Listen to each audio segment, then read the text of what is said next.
సాధారణంగా చిన్న వయసులో మరణిస్తే అన్టైమ్లీ డెత్ అంటాం. Is it really untimely God's perspective? దేవునికి కొన్ని పదాలు వర్తించవు. మరణం మనకు దుఃఖకరమే, కానీ దేవుడు తన భక్తుని రాక కోసం ఆయన ఎదురు చూస్తూ ఉన్నాడు అన్నమాట.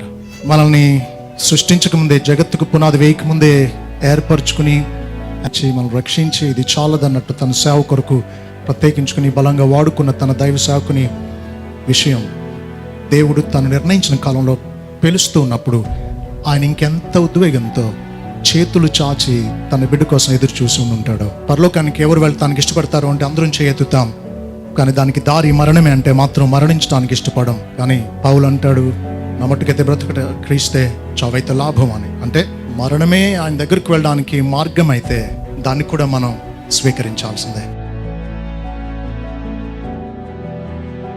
ఒక విధంగా చెప్పాలంటే ఆయన నేను సేవకి రావడానికి కూడా ఒక స్ఫూర్తి అని చెప్పొచ్చు. కారణం ఏంటంటే తాడేపల్లిగూడెం పట్టణంలో ప్రారంభంలో ఉన్నటువంటి మిషనరీల యొక్క కుటుంబం మాది కూడా. అట్లాగే మొట్టమొదటి పరిచర్య చేసినటువంటి సుదర్శన వై గారు పట్టణంలో పునాదులు. అయితే వారి వారసులముగా సేవకు రావడానికి నేనైతే చాలా ఆలస్యం చేశాను, కానీ స్వెన్ ఎడ్వర్డ్స్ గారు అలా చేయలేదు. యవ్వనంలో అడుగు పెట్టడం ద్వారానే సేవకు సమర్పించుకుని పిలుపుకు లోబడి ఆయన సేవ చేశారు. మా అందరికీ కూడా ఆయన ఆదర్శవంతుడు అనే విషయాన్ని ఖచ్చితంగా నేను చెప్తాను. అలా నేర్చుకున్నాను. చాలా నిక్కచ్చి ముక్కుసూటి మనస్తత్వము, ముఖం మీదే ఏదైనా మాట్లాడేటువంటి ధైర్యము ఆయనకి పరిశుద్ధాత్మ దేవుడు అనుగ్రహించాడు. స్వప్న ఎడ్వర్డ్స్ మా చెల్లి, ఆమె ధైర్యాన్ని చూసి నాకు చాలా సంతోషం వచ్చింది. ఆ దినము ఆ రోజు రాత్రి రాచర్లలోని రూపాంతర దేవాలయంలో స్వప్న చెప్తున్నటువంటి మాటలు విన్నప్పుడు మా ఒక బాధంతా తొలగిపోయిందండి. ఎంత విశ్వాసం, ఎంత ధైర్యంతో మాట్లాడిందంటే ఎంతో మందికి స్ఫూర్తిని, ధైర్యాన్ని ఇచ్చింది. తన ధైర్యమును చూసినప్పుడు ఒక్క క్రైస్తవుడికి మాత్రం ఇది సాధ్యము. ఎంత ఎక్కువ చెప్పినా స్వెన్ గురించి అది చాలా తక్కువ. చాలా ప్రేమ కలిగిన బాబు. యెహోవా భక్తుల మరణము ఆయన దృష్టికి చాలా విలువగలది. ఎలా విలువగలది అంటే, స్టెఫను రాళ్లతో కొట్టి చంపబడుతున్నాడు. ప్రభువా, వీరేం చేస్తున్నారు, వీరికి తెలియదు కనుక వీరిని క్షమించు అన్నాడు. అక్కడితో బాగానే ఉండనండి. ఆ మాటని ఆగిపోతే ఆయన అంటాడు, పరలోకము తెరవబడి ఉండుట, దేవుడి కుడి పార్శ్వం ఉందన్నటువంటి యేసు నిలబడి ఉండుట నేను చూస్తున్నాను అన్నాడు. బైబిల్లో ఎక్కడ కూడా ఆరోహణమైన యేసయ్య తండ్రి కుడి పార్శ్వమందు సింహాసనం మీద ఆసీనుడై ఉన్నాడనే మాట చదువుతాం ప్రకటన గ్రంథం వరకు కూడా. కానీ ఒక్క స్టెఫను మరణం దగ్గర మాత్రమే ఆయన లేచి నిలబడ్డాడటండి యేసయ్య. అంటే ఒక భక్తుడు అంత శ్రమలో, వేదనలో తన చివరి క్షణాలు ముగిస్తూ ఉంటే ఆయనను ఆహ్వానిస్తూ యేసయ్య కూర్చున్న సింహాసనంలోంచి లేచి నిలబడ్డాడు. ఎంత ధన్యత!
మనం ప్రేమించేదాన్ని, దేవుడు ప్రేమించేదాన్ని, మనము కావాలన్న దాన్ని, దేవుడు కావాలన్న దాన్ని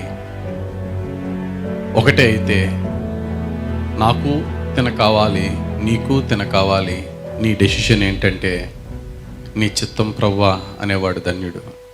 నాకు ఈ వార్త తెలిసిన వెంటనే మా కుటుంబము నేను అందరూ బయలుదేరి వచ్చినప్పుడు ఒకటే అనుకున్నా, ఎలాగా సిస్టర్ని ఎలా ఫేస్ చేయాలి, ఆవిడ ఎలా ఉంటారు ఏంటి, మిస్సెస్ స్వెన్ ఎడ్వర్డ్స్. ఎందుకంటే ఆవిడ I know that she's bold enough. ఎంత బోల్డ్ ఉమెన్ అయినా ఇటువంటి ఫేస్ చేయడం అనేది చాలా కష్టం. ఎహెజ్కేలు భక్తునితో అన్నప్పుడు నీ కంటికి ఇంపైన దాన్ని నేను తీసేసుకుంటున్నాను అన్నప్పుడు అదొకటైతే, తర్వాత అందరిలాగా నువ్వు ఏడకూడదు. అందరూ నీ యొక్క మాటలు వింటారు, నీ క్రియలు చూస్తారు, నీ ప్రవర్తన చూస్తారు. Should be something different than other. నిజంగా నేను వచ్చినప్పుడు I could able to see that in her life, in her face, in her everything. And I'm surprised and I thank God. ఒక దైవ సేవకురాలు ఏ విధంగా ఉండాలో సమస్తం ఆమెలో నేను చూసి నేను ప్రభువులో నేను ఎంతో ఆనందం. చిన్నపిల్లలు ఇద్దరు, వాళ్ళిద్దరును, నా కోడలు, నా కుమారుడు, చిన్న వయసు, కానీ నిత్యం ప్రార్థన చేస్తారు. నిత్యం ఎక్కడికి జతగానే వెళ్ళి సువార్త ప్రకటిస్తూ వస్తారు, అందరినీ సంతోష పెడతారు. ఇదంతా ఏమైపోయింది అనే బాధ మాత్రము నాలో ఉంది. అందుచేత ఆయన లేకపోతే నాకు భయం వేస్తుంది. ఆయన ఉన్నాడన్నాడే భయం ఉండదు. ఎప్పుడు చూసినా ఆయన అంటే నాకు చిన్నది నా మీద ఈక వాలితే ఏదో పడిపోయినట్టు అనిపిస్తుంది ఆయనకి. అంత శ్రద్ధగా తీసుకుంటారు. ఇక నెక్స్ట్ చెప్పాలంటే నా కోడలు కాదు, నా తల్లిని మించిన తల్లి, నా తల్లిని మించిన తల్లి. ఇక మీకే అర్థం అవుతుంది ఏం కావాలో, ఏం తింటాను, ఏం తింటే బాగుంటాను, అవన్నీ కూడా తెలుసుకుని ఆమె చేస్తుంది పనివాళ్ళు ఉండగాను. నేను నిజంగా చెప్పాలంటే మొన్న నా బర్త్డే చేశారు. నా కొడుకు, నా కోడలు, వాళ్ళిద్దరే నాకు ఏమీ చెప్పలేదు కూడా. ఆయన పుట్టక ముందు ఉన్నటువంటి ఫొటోస్ అన్నీ కూడా మరి అక్కడ ప్లే చేసి అందరికీ చూపించి తండ్రిని అంత గౌరవించాడు. కనుక తండ్రిని ఎలా ప్రేమించాలో, భూలోకములో ఉన్న తండ్రిని చూడకపోతే పరలోకమందు ఉన్న తండ్రిని నువ్వేం చూడగలవు, అది ఆయన ఉద్దేశం. నా కుమారుడైనటువంటి స్వెన్ ఎడ్వర్డ్స్ ఆయన దేవుని దగ్గర ఉన్నాడు. నా కూతురు చనిపోయిన రోజుని తన ధైర్యానికి నేను చాలా ఇది అయిపోయాను. నా కూతురు ఇంత ఇదా మాట్లాడింది, అరగంట మాట్లాడిందంటే చాలా ఇది. సాధారణంగా ఏ భార్య సాధారణంగా భర్త చనిపోతే నేను మాట్లాడలేనమ్మా, ముసుకేసి కూర్చుంటాను. కానీ నా కూతురు ఆ విధంగా కాదు. ధైర్యం, దేవుని యందు ధైర్యం, దేవుని యందు భక్తి. ఆ భక్తిని ఇప్పుడు కాదు, నీ జీవితాంతరం నువ్వు బ్రతికినంతకాలం ఆయన్ని మోయాలి. మరలా నువ్వు అక్కడ చూడటానికి అందరూ కలుసుకుంటారు, అందరూ ఆనందంతో ఉంటారు. ఆనందం నీకు కావాలంటే ప్రభువు నీకు ఏదైతే అప్పగించాడో, నీ భర్త, నీ తండ్రి నీకు ఏదైతే అప్పగించాడో దాన్ని నెరవేర్చండి.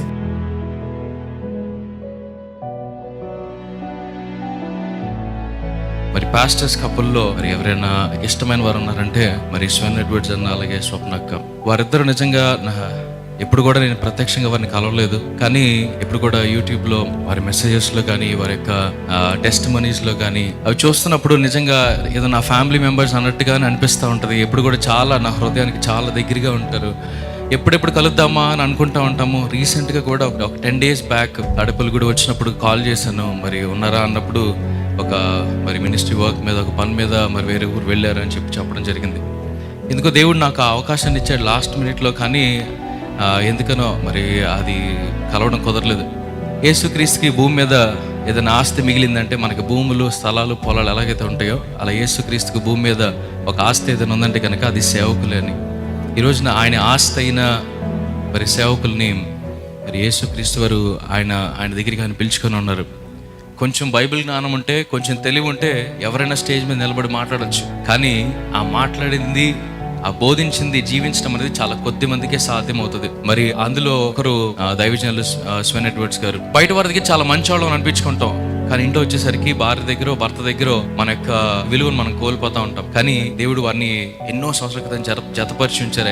అయినప్పటికీ కూడా ఆ ప్రేమను కడ వరకు కూడా ఆయన క్యారీ చేసుకుంటూ వచ్చారు. ఆ గౌరవాన్ని క్యారీ చేసుకుంటూ వచ్చారు. ఆయన ఏదైతే బోధించున్నారో అది జీవించి ఉన్నారు. చాలాసార్లు మనము మనిషి మన మధ్య లేనప్పుడు వారి గురించి ఎన్నో గొప్పలు చెప్తూ ఉంటాం, ఎంతో గొప్పగా మాట్లాడుతూ ఉంటాం. కానీ అక్క మాత్రం ఆయన బ్రతికుండగానే ఎన్నోసార్లు అన్నని పొగుడుతూ, ఎన్నోసార్లు దేవుడు నాకు ఎంత చక్కటి భర్తనిచ్చారు, ఎంత మంచి సేవకుడి కుటుంబంలోనికి నన్ను పంపించారని ఎన్నోసార్లు మరి చెప్తూ ఉంటాను, నిజంగా చాలా సంతోషకరం. ఆయన బ్రతికొనడానికి ఎన్నో పాసిబిలిటీస్ ఉన్నాయని అనుకోవచ్చు, కానీ ఇది ఖచ్చితంగా దేవుని నిర్ణయము. ఆయన పిలుచుకున్నారు, ఆయన సమయం ఆసన్నమైంది, దేవుని సన్నిధికి ఆయన కొనుకోబడ్డారు.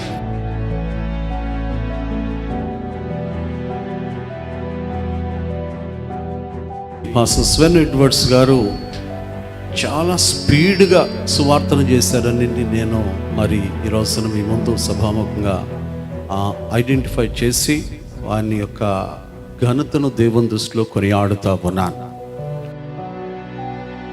ఆదాము యొక్క వంశంలో అందరూ కూడా చాలా దీర్ఘాయు చేత దీవించబడినటువంటి వారు. ఇంచుమించుగా ప్రతి ఒక్కరి వయస్సు అక్కడ 900 సంవత్సరాలు పైబడి రాయబడి ఉంటది. అధ్యాయం అంతట్లో ఒకే ఒక వ్యక్తి గురించి అక్కడ రాయబడి ఉంటది. కేవలము 300 సంవత్సరాలు బ్రతికినటువంటి హానోకుని గురించి.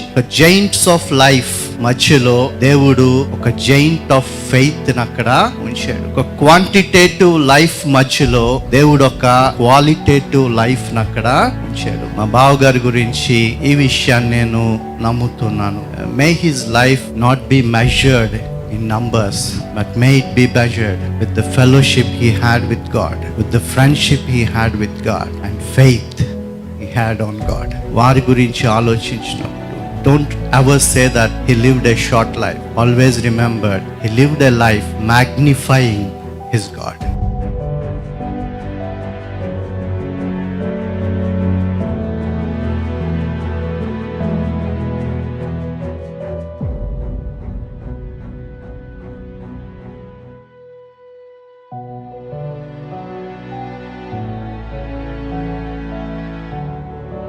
మార్క్ గారి కుటుంబం అంతా కూడా నాకు సొంత కుటుంబం లాంటిది. నేను ఆ కుటుంబంలో ఒక సభ్యుడిని. బహుశా 2 దశాబ్దాల నుంచి వారి కుటుంబంతో నాకు స్నేహం. అయితే ఈ మధ్యకాలంలో స్వప్న, స్వెన్ ఇద్దరు కూడా ఎక్కువగా నా మనసులో ఎక్కువ స్థానాన్ని వాళ్ళ కుటుంబంలో మిగిలిన సభ్యుల కంటే ఎక్కువ స్థానాన్ని సంపాదించుకున్నారు. దానికి కారణం ఏంటంటే ఎక్కువగా నేను వారి వీడియోలు ఫాలో అవుతుంటాను. రూపాంతర దేవాలయం రాచర్లకి, దాని పునర్నిర్మాణం కాలం నుంచి దాదాపు ప్రతి సంవత్సరం డిసెంబర్ 31 డిసెంబర్ 25 చర్చికి వెళ్ళడం, స్వెన్ బాబు సందేశాన్ని వినడం, నాకు ఏదన్నా కొంచెం నచ్చితే వెంటనే అక్కడికక్కడే గ్రీట్ చేయడం, అభినందనలు చెప్పడం, ఇట్లాంటివి చేసేవాడిని. అన్ని మెసేజెస్ విన్నప్పటికీ ఈ మధ్యకాలంలో వీడియోల ద్వారా, వాళ్ళ ఛానల్ ద్వారా నేను ఒక మీడియా పర్సన్గా వింటుంటాను, కానీ అంత మనసుకి పట్టించుకునేవి తక్కువ. ఎందుకంటే వృత్తిరీత్యా రోజు వినటం అనే వృత్తిలో ఉండటం వల్ల కొన్ని పట్టించుకోం. కానీ వాళ్ళిద్దరూ బాగా నా మనసులో ఎక్కువ స్థానాన్ని ఈ మధ్యకాలంలో ఆక్రమించారు. ఎన్నోసార్లు ఫోన్లు చేసి ఆ మెసేజ్కి నా రెస్పాన్స్ని పర్సనల్గా కన్వే చేయాలనే ఉద్దేశంతో చాలాసార్లు మాట్లాడాను. అలాగే ర్యాండమ్గా ఈ ఇంటి ముందు నుంచి వెళ్ళేటప్పుడు చెప్పా పెట్టకుండా అకస్మాత్తుగా ఇంట్లోకి వచ్చి వాళ్ళని ఎర్లీ మార్నింగ్ నిద్ర లేపిన సందర్భాలు కూడా 2-3 సార్లు ఉన్నాయి. అలాగే ఇంటిని చూడాలనిపించినప్పుడు ఇటు వెళుతూ ఒక్కొక్కసారి వచ్చేవాడిని. అంత మనసులో స్థానం ఉన్న మనిషి, నాకంటే కనీసం 20 సంవత్సరాలు చిన్నవాడు, అలా అకస్మాత్తుగా అదృశ్యం అయిపోవడం అనేది అసలు ఆలోచించడానికి కానీ జీర్ణించుకోవడానికి కానీ ఎంత మాత్రం కూడా వీలు పట్టలేదు. అట్లాగే స్వప్న రోజు మాట్లాడింది అనే విషయం నాకు తర్వాత తెలిసింది. బహుశా అది వీడియో ఉంటే నేను తర్వాత చూస్తాను, కానీ తన ధైర్యాన్ని నేను మనస్ఫూర్తిగా అభినందిస్తున్నాను. స్వెన్ ఎడ్వర్డ్స్ గారు చాలా నమ్మకంగా దేవుని సేవ చేశారు. చెప్పాలంటే ఒక మచ్చలేని దైవజనుడు అని చెప్పాలి. ఎటువంటి man of God must be blameless అని ఉంటుంది మొట్టమొదటి క్వాలిఫికేషన్. దైవజనుడు నిందారహితుడై ఉండాలి. అటువంటి నిందారహితుడిగా నేను వారిని బాల్యం నుండి కూడా ఎరిగి ఉన్నాను. అటువంటి మంచి క్రైస్తవుడిగా, మంచి దైవజనుడిగా తక్కువ కాలంలో ఎక్కువ సేవ చేశారు. వారు దేవుడు కోరుకునేది కూడా క్వాలిటీ కోరుకుంటాడు, ఆయన క్వాంటిటీ కాదు. ఎంతకాలం సేవ చేసాం అనేది కాదు, కానీ ఎటువంటి సేవ చేసాం. మాస్టర్ స్వెన్ ఎడ్వర్డ్స్ గారు మరణించిన తర్వాత మొన్న సమాధి కార్యక్రమంలో మిసెస్ స్వెన్ ఎడ్వర్డ్స్ గారు మాట్లాడుతున్నప్పుడు సుమారుగా 1 గంట మాట్లాడారు. ఆ రోజు మాట్లాడుతూ ప్రభు తీసుకున్నాడు. ఈ ఆదివారము ఆరాధన కొనసాగని చెప్పి ఆమె చెప్పినప్పుడు నేను దేవుని స్తుతించాను. ఆమె ధైర్యాన్ని చూసినప్పుడు నాకు అనిపించింది పాస్టర్ స్వెన్ ఎడ్వర్డ్స్ గారు ఎంత బలముగా ఆమెను వాక్యం నడిపించారో. ఇది బాధకరమైన విషయమే, కానీ దేవుని యొక్క సంకల్పం. దేవుని యొక్క ఉద్దేశాలు, మరి విశేషంగా అనేక మంది జీవితాలకి మాదిరిగా తను జీవించినటువంటి కొద్ది దినాలు ఎంతో భయముతోను వణుకుతోను మరి జాగ్రత్తగాను తను చేసినటువంటి పరిచర్య బహు విస్తారంగా విస్తరించడానికి, అనేకుల్ని ఈ ప్రాంతం నుంచి సేవకులుగా లేవనెత్తడానికి ఆయన మన మధ్య నుంచి సేవకుడైనటువంటి స్వెన్ ఎడ్వర్డ్స్ని తీసుకున్నాడని నేను భావిస్తున్నాను. అందరితో చాలా స్నేహంగా మరి మెలిగేవాడు. కానీ మేమిద్దరం ఒక 20 రోజుల క్రితం వరకు కూడా కొట్టుకుంటూ గిల్లుకుంటూ ఉండేటువంటి వాడు. చాలా ఉన్నతమైనటువంటి ఆత్మీయ పరిమాణాలు కలిగినటువంటి అద్భుతమైనటువంటి సేవా జీవితం వారిది. అందరూ చెప్తున్నట్టుగా దేవుడు వారిని ప్రేమించి ఇచ్చినటువంటి వారి సతీమణి స్వప్న కూడా చాలా అద్భుతమైన మరి ఆత్మీయ అనుభవాలు చిన్న వయసులోనే మరి దేవుని చేత వారి జీవితాలు పట్టబడి ప్రభు కొరకుగా ఉన్నతమైన సేవ చేసే గొప్ప తరుణం దేవుడు వారి జీవితాలకి ఇచ్చాడు. పరలోకములో ఎడ్వర్డ్స్ గారి యొక్క బర్త్డే జరుగుతుంది, ఇక్కడ ఆయన డెత్ డే జరుగుతుంది.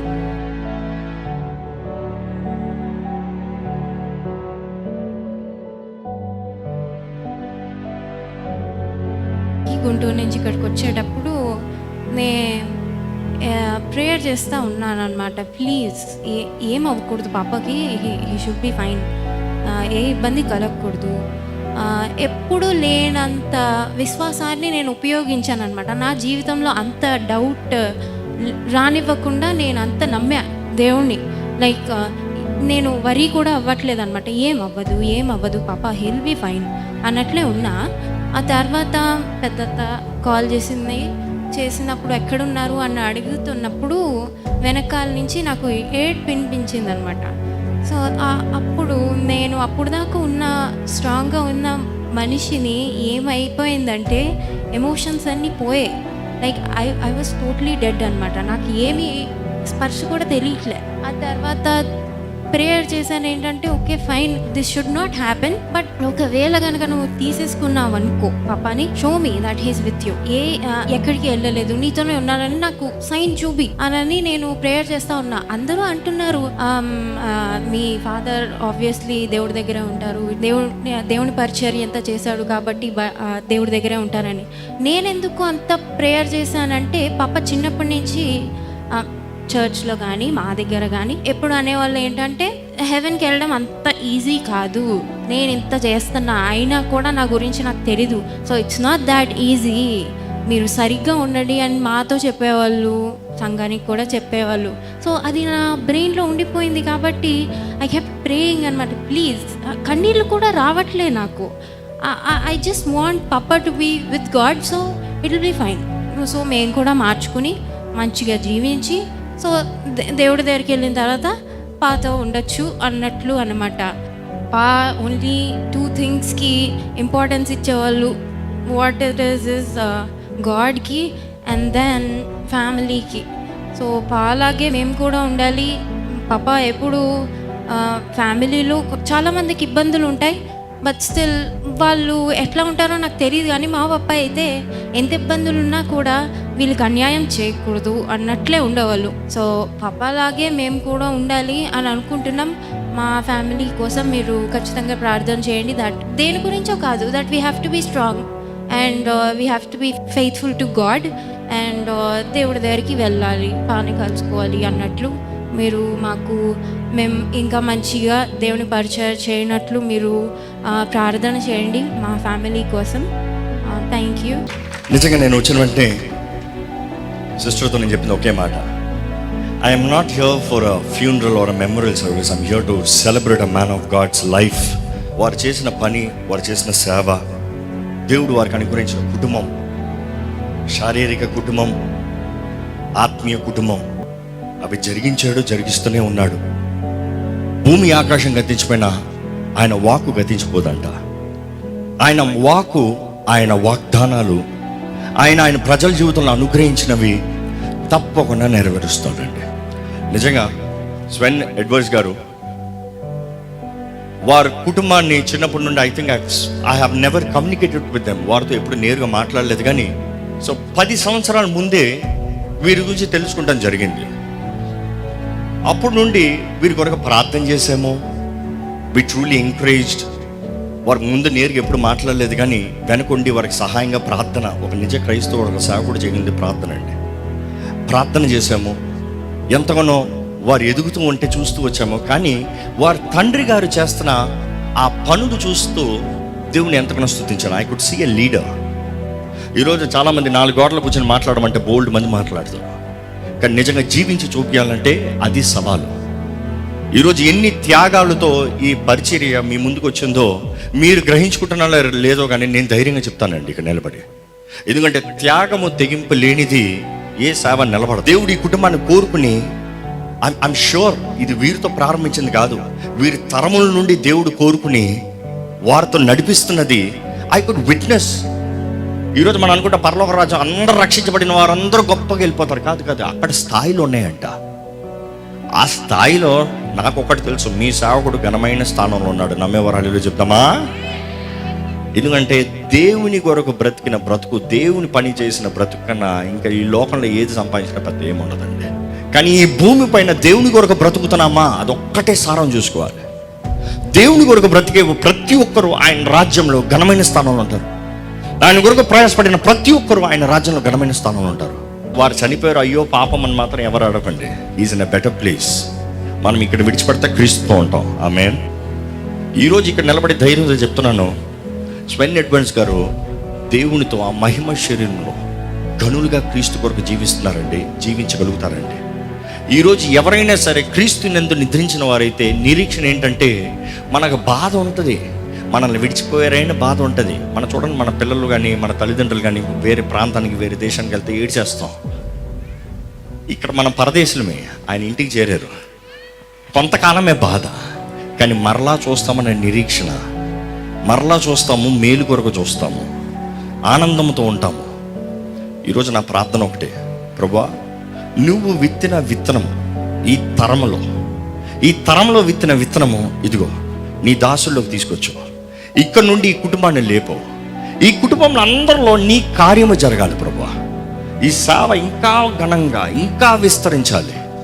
ఎప్పుడో జ్ఞాపకం చేసుకోండి, దుష్టుడు ఎప్పుడైనా సరే ఒక మనిషిని ముట్టి అంతం చేద్దాం అనుకుంటే దేవుడు ఏం చేస్తాడు తెలుసా? ఆ మనిషి మీద ఉన్న ఆత్మని 2 అంతలు చేస్తాడు. 2 అంతలు చేసి ఇంకా ఘనంగా వాడుకుంటాడు. ఈ కుటుంబం కొరకు ప్రార్థన చేయాలి. ప్రభువా స్వప్న గారిని బలపరచు. I know she is a bold woman. నేను మొదటిసారి వారిని కలుస్తున్నాను, కానీ వారి నుంచి పలకరిస్తూ I can see that boldness. Sister, you will do exactly how God wants you to do. Be strong, you're not alone. దేవుడు తన ఆత్మ ద్వారంగా వారు నేను వాడుకోవాలని, ఈ ఆలయాన్ని, సేవని, పరిచర్ని నడిపించాలని ప్రార్థన చేయాలి. అదే రీతిగా వారి కుమార్తె స్టారీ ఏంజల్ అయినా God has to strengthen her. అదే రీతిగా స్టీవ్ ఆరోన్, ఎస్ దేవుడు ఈ బిడ్డను కూడా బలంగా వాడుకోవాలి, బలంగా బలపరచాలి. నాకు తెలుసు, now the weakest is him. నేను ఈరోజు వచ్చానంటే ముఖ్యంగా తన కొరకు వచ్చాను, because I wanted to strengthen him. ఈ యవనుడు he can't really manage such a pain. కానీ ఒకటే ప్రార్థన మంది, దేవుడు ఈ బిడ్డను బలపరచాలి, గొప్ప సేవకుడిగా నిలబెట్టాలి, దేవుని మహిమార్థమై వాడబడాలి, దేవునిలో నాటబడాలి. ప్రార్థన, వాక్యము, పరిశుద్ధాత్మ అభిషేకం, వీటిలో కొనసాగాలి. ఈరోజు నుండి మనం అందరం ప్రార్థన చేయాల్సిన బాధ్యత మంది అధికంగా. మీరందరూ ప్రోత్సాహం, సహకారం ఎల్లప్పుడూ ఉండాలండి.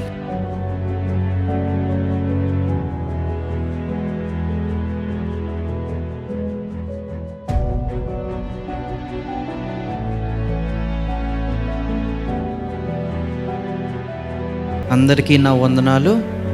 వచ్చిన వాళ్ళందరికీ, లైఫ్ గివింగ్ చర్చ్ వాళ్ళకి, ట్రాన్స్ఫిగరేషన్ చర్చ్ వాళ్ళకి అందరికీ నా వందనాలు. యూట్యూబ్ లైవ్లో చూస్తున్న వాళ్ళకి, వేరే వేరే చర్చెస్ వాళ్ళకి, అండ్ చాలామంది పాస్టర్స్ వచ్చారు, మీ అందరికీ థ్యాంక్ యూ. మీ అందరి ప్రేయర్స్, మీ అందరి మాటలు, మీ అందరి దీవెనలు మా మీద ఉన్నాయి కాబట్టి నేను ఇంత ధైర్యంగా ఉండి ఏడుపు లేకుండా చెప్తున్నాను. I really thank you one and all for coming and participating and blessing us and praying for us. Thank you for everything.